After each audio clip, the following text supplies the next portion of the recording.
Okay, so i-off ko lang.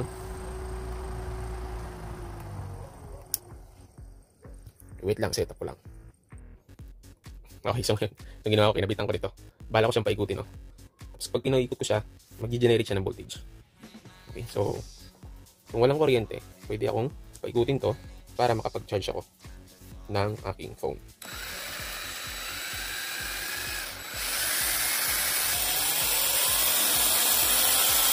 Ayan. 5. Gumana na. Tapos, mag-charge na rin yung ating phone. Okay? So, good. Yun ang maganda dito sa DC motor.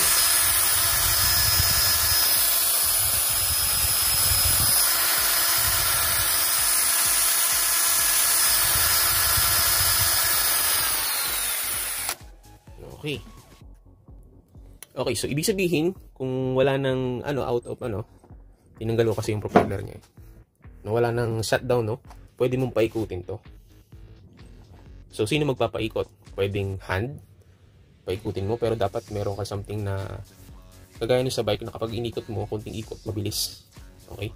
Tapos, pwede rin sa tubig. So, mayroong nakadesign na something na para naman sa, yung wheel nun, para naman sa tubig, para mapaikot nyo to. And of course, sa sa hangin. Okay? Yun ang mga source natin para mapaikot to. Okay? So, yun lang. Maraming salamat.